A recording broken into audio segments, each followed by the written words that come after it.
大家晚上好，咁就今日禮拜二晚啦，咁我就睇過啦。咁講翻啲上期啦，咁就冇彩啦嚇，就係贏唔到嘅，咁冇辦法嚇。咁呢次咧我就睇咗就中意，因為其實咧呢次咧太多騎師邀請賽，咁騎師邀請賽咧其實就好難買嘅啲馬，因為點解咧？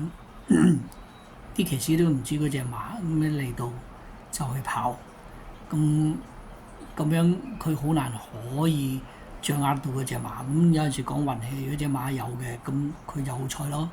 所以我唔會買嗰啲咯。咁我就揀咗第三場。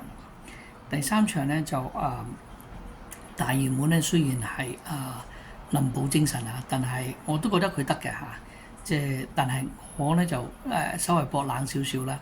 就係隻翠兒威威啊，12號啊，即係翠兒威威咧，啱啱咧就轉咗由容天鵬嗰度轉去武偉傑啦，咁呢次係跑第二次嘅，嗰個鬥心咧絕對有㗎啦嚇，因為佢要省招牌，咁但係贏唔贏得到咧，咁就真係難講啦，因為有林寶精神啊，咁你話呢兩隻會唔會一齊翻嚟咧？都有機會㗎嚇。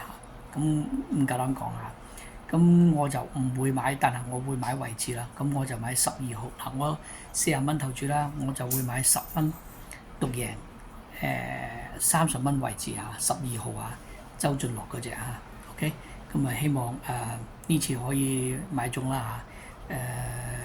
如果你話個下你中意嘅，亦可以將佢射馬寶射上去嚇。咁上邊咧就有幾隻嘅咁。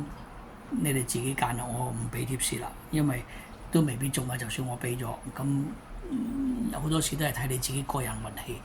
我未必有咁嘅運氣，咁我索性就唔講啦。我就中意隻12號嘅嚇，第三場嘅。OK，咁祝大家好運，拜拜。